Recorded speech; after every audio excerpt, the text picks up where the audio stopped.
وہ شریعت کا پابند ہو، اسے پتہ ہو شریعت اسلامیہ کیا کہتی ہے، کیونکہ ہمارے اسلام نے ہمیں کسی جگہ پہ محروم نہیں چھوڑا۔ خدارا خود ہی ہم اپنے گھروں کو برباد کر رہے ہیں۔ جب ہم خود اپنا آپ ان کو دے دیتے ہیں، پھر وہ ہمارے ساتھ کھیلتے ہیں، کیونکہ ان کے لیے سب سے بڑی چیز ہے وہ پیسے کمانا ہے۔ وہ آپ سے لے لیں، زید سے لے لیں، بکر سے لے لیں، کسی سے لے لیں۔ اگر تو ایسا، پہلی بات تو ہے کہ دنیاوی امراض بھی ہوں تو ان کا علاج بھی، مطلب آپ شوگر لے لیں، کینسر لے لیں، بلڈ پریشر لے لیں، لیور کا مسئلہ لے لیں، اور دیگر امراض جو ہیں وہ لے لیں۔ تو اگر آپ یہ کہیں کہ انگریز کے ٹیکے میں اثر ہے تو اس سے کہیں بڑھ کر، بلکہ اس کا اس سے مقابلہ ہی نہیں، اللہ تعالیٰ کے کلام کے اندر جو ہے وہ اس سے کہیں زیادہ بڑی طاقت ہے، بندہ ٹھیک ہو سکتا ہے۔ اب علاج جو ہے وہ ہومیوپیتھک سے بھی ہو سکتا ہے، ایلوپیتھک سے بھی ہو سکتا ہے، حکمت سے بھی ہو سکتا ہے۔ شفا دینی ہے اللہ تعالیٰ کی ذات نے، یہ اپنا اعتقاد مضبوط رکھ لے۔ تو جب ہمیں کوئی مسئلہ پیش آئے، پھر ہم اس کی طرف رجوع کریں۔ جب رجوع اللہ ہو جائے تو سب سے پہلے اپنے گناہوں کی معافی مانگے۔ جب بندہ گناہوں کی معافی مانگتا ہے تو بہت سارے مرض صرف اس گناہ کی وجہ سے ہوتے ہیں۔ وَمَا أَصَابَكُم مِّن مُّصِیبَةٍ فَبِمَا كَسَبَتْ أَیْدِیکُم وَیَعْفُو عَن کَثِیر۔ تمہیں جو بھی مصیبتیں پہنچتی ہیں وہ تمہارے اپنے اعمال کی وجہ سے پہنچتی ہیں، اور بہت ساری تو اللہ تعالیٰ ویسے ہی معاف فرما دیتا ہے۔ یعنی بہت سارے ایسے پرابلمز ہماری زندگی میں ہوتے ہیں جو ہمارے اپنے اعمال کا نتیجہ ہوتے ہیں۔ تو سب سے بڑا وظیفہ وہ توبہ کا وظیفہ ہوتا ہے کہ بندہ اپنے گناہوں سے اللہ تعالیٰ کی بارگاہ میں توبہ کرے۔ اس سے اگلا سٹیپ ہو گیا کہ آیا جادو ہے؟ بہت ساری باتوں میں جادو نہیں ہوتا، نظر بد ہوتی ہے، حسد ہوتا ہے، تو تب بھی آپ اس بندے کے پاس رجوع کریں گے جو واقعی اللہ تعالیٰ کا نیک بندہ ہوگا، پھر آپ ان سے رجوع کر سکتے ہیں۔ وہ جو پھر آپ کو روحانی علاج بتائے، آپ صدقے دل سے اس پہ عمل کریں۔ حدیث پاک سنیں، نبی کریم صلی اللہ علیہ وسلم نے ارشاد فرمایا کہ اللہ تعالیٰ ارشاد فرماتا ہے۔ اب جب آ جائے کہ اللہ تعالیٰ کی ذات ارشاد فرماتی ہے تو پھر یہ حدیث قدسی بن جاتی ہے کہ میرا بندہ میرے متعلق جیسا گمان کرتا ہے میں ان کے ساتھ ویسا ہی معاملہ کرتا ہوں۔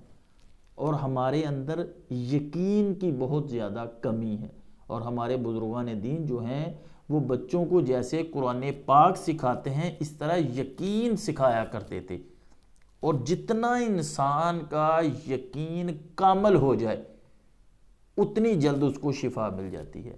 یہ بات ذہن میں رکھ لیں کہ جب بندہ باوضو ہو کے اللہ تعالیٰ کی بارگاہ میں بیٹھ کے اپنی حاجت اس کے حضور پیش کر دے، جب آپ اللہ تعالیٰ کے حضور اپنی حاجت کو پیش کر دیں گے تو پھر بہت سارے وسیلے ہیں جو اللہ تعالیٰ کی ذات تک پہنچے۔ وہ ذات ڈائریکٹ بھی سنتی ہے، کوئی اس میں اعتراض کی بات نہیں، ہمارا عقیدہ ہے۔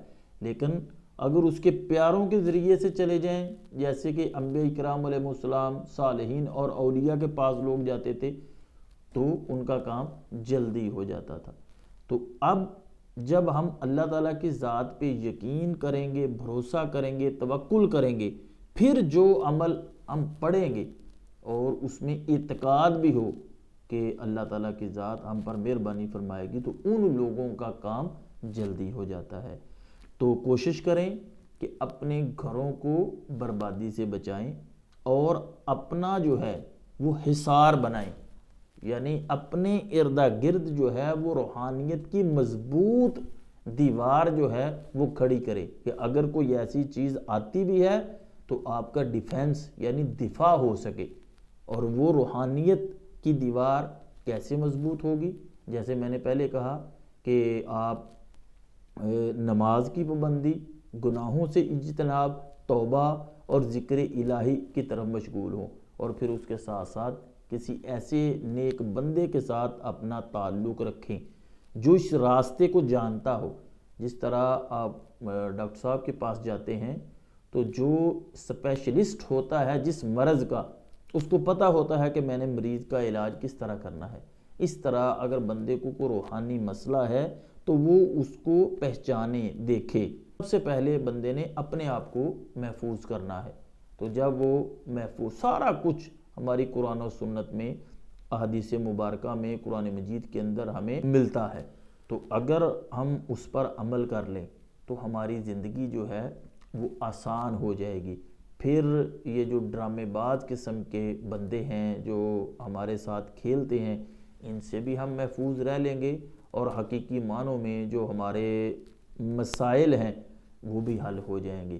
ورنہ آئے روز کسی نہ کسی جگہ پہ نیا تماشا لگا ہوتا ہے۔